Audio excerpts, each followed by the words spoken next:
So in terms of our topic today, why don't you go ahead and start by telling us the first idea that you'd like to share with us about making someone chase you, which again, Yeah. I know is going to lead us into a really wonderful conversation. Yes. Yeah. And I think you're hitting the nail on the head where whenever we hear these titles, these catchy titles of make him chase you, they can get our attention. And sometimes we're looking for gimmicks and tricks. But my goal really in this interview, Michelle, is to begin to open up some truths about what makes a woman attractive that are deeper and perhaps are said in a way that you haven't heard before. So the first idea, the first concept here is something that I call being in rapport with being single. So what that means is many of the women that I've worked with who are suffering, who are wanting a relationship and feeling like they can't get into one, or in a relationship where they feel like they're compromising themselves, all have something in common. And what that thread is that there is this rejection of them being single. There is this making wrong that they're single. There's this fear of being single. There's this fear of being alone. And oftentimes what happens when you have this deep fear of being single or this deep fear of being alone, there's certain compromises that you make in your relationships with people. And there are almost reactionary patterns that you have when picking a partner. Because you've got this fear of being single nipping at your heels. So it's almost like you're not intentionally moving forward towards what it is that you really want, but rather you're running away from what I like to call the abyss of being single. You're running away from it into almost anybody's arms that'll take care of you, that'll catch you. And that can lead to really bad and unhealthy relationship patterns. It can also lead to a lack of presence in the relationship. It can lead to a lack of intimacy because you're not fully in the relationship by choice, but rather you're just trying to escape from a fear that you haven't dealt with. So that's really the first place to begin to examine is how can you begin to actually befriend and create being alone an ally in your life? How can you begin to appreciate actually being single and stop running from it, but find the joy, the power, the gratitude in being single? Because from that place, what happens is you find your center, you find your balance, and the choices you make around men, the choices you make around being able to flirt and being able to develop boundaries become so much more online. They become so much more powerful and conscious. So I'm going to stop right there. Does that land? Does that make sense? It does land. It does land for sure. And I'm thinking back to my own years of being single because I met and married my husband, becoming a first-time bride at age 43. And I know I went through a period of time during those years of being single where I really did have a deep fear of being alone. And what you're talking about really is resonating because during that period of time, I did not make wise relationship choices. I was kind of getting into relationships more by default rather than by choice. Yes. And Yeah, I so call it. that really does resonate. Yeah. Yeah. Beautiful reflection. And it's almost as if one can get into a relationship by accident then rather than relationship on purpose. And it's an easy way to, it's kind of like you're using the relationship at that point as salvation from something internally that you haven't dealt with, rather than using the relationship as a platform to truly build something beautiful from. It's using the relationship as a tourniquet to stop the bleeding of being single, the fear of being alone. And so this internal shift is something that is one that I invite people to begin to look at within themselves, that if you want to really create an outstanding relationship and build a foundation with a man that lasts, it really starts with the relationship that you have with yourself and how in rapport and how much of a friend you can be to your current experience, rather than trying to run from it, rather than thinking it's broken, trying to fix it, and that the relationship it comes and suddenly now you'll be delivered back to the Garden of Eden, to use that metaphor, right? It's finding that peace and that power and that gratitude now, and then acting from that place. Mm-hmm. Yeah, so I love this idea, and I think it's so incredibly powerful, and I'm so grateful that you led with this. And I'm thinking I'm not the only woman.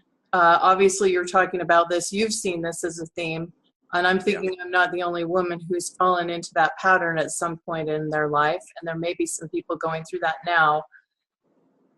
So, what Yeah. are some of the ways we can really befriend Mm, that the experience of being single? I know you mentioned gratitude. I know you mentioned peace, but for women out yeah. there that are saying, "Well, this sounds like a great idea, but how do I really do that? What makes that possible for me?" Mm-hmm.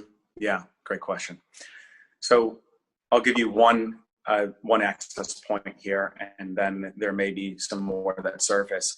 But one that comes to mind is beginning to become aware of your self-talk. Begin to really get in touch with what are the things that you're telling yourself in single. What are some of the things that you're saying to yourself, perhaps when you're journaling around being single? Are you compassionate with yourself? Are you beating yourself up? Are you asking questions that you really don't want the answers to? Like, why me? Why does this never happen for me? Oh, he's just going to leave me again, isn't he? Like, looking at where you may be really rejecting the experience, being harsh on yourself, and not speaking to yourself as a friend. Okay, so that's the first step, is becoming aware of that internal dialogue and noticing how you're talking to yourself and pitting yourself against yourself. And you can do this by journaling. You can do this by talking into an audio recorder. You can do this by working with a coach or a therapist and having somebody reflect back the beliefs and the self-talk that you say that can be challenged with a little bit more love and acceptance and awareness. And from there, it's beginning to consciously choose, how do you want to talk to yourself in this situation? How can you actually begin to change the experience and speak to yourself lovingly?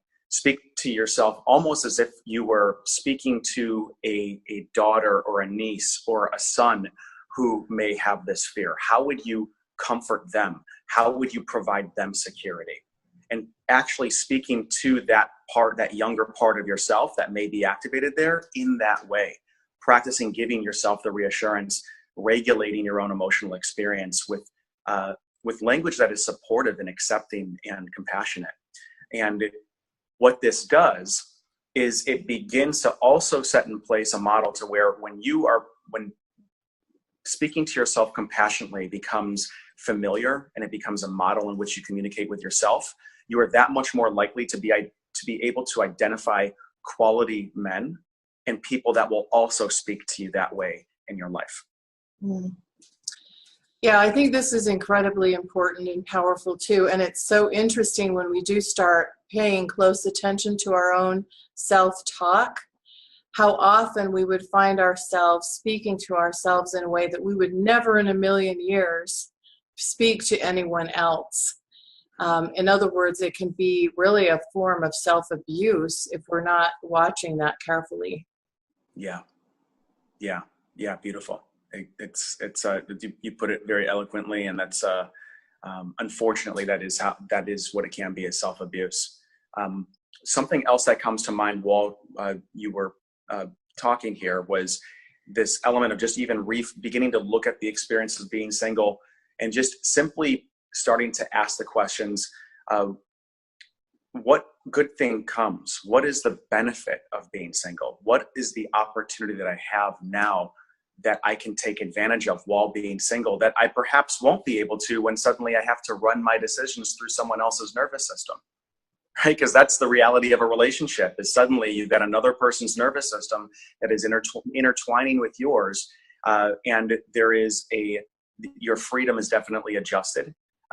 Perhaps self-care can also be adjusted as well because there's somebody else that you're looking out for. So how can you begin to appreciate and look at being single as an opportunity? And what are some of the things that you still want to do, or some of the things that you want to, the ways you want to take care of yourself now, or the experiences that you want to have, and actually beginning to do those and really appreciate the opportunity and the space that you have when you don't have a partner in your life. Mm-hmm. Yeah, that's really well put. I think for so many of the experiences of life, whether it be being single or another thing that we might consider to be a challenge or something that we feel like we'd like to have be different in our lives, it's really important to look for the opportunity and to look for the blessings and the gifts in each part of life's experiences. I mean, I know myself, I'm a cancer survivor, which sounds like a terrible experience, and I'm not going to say it was fun. But I can tell you there were gifts and blessings in that experience. I experienced some profound experiences in my life that are incredibly valuable to me and deepen my understanding about a lot of things about myself and a lot of things about life. And I'm not necessarily comparing being single with cancer, but what I am saying is that every experience of life has some gifts and some blessings inherent in them if we can choose to find them and see them. Yeah.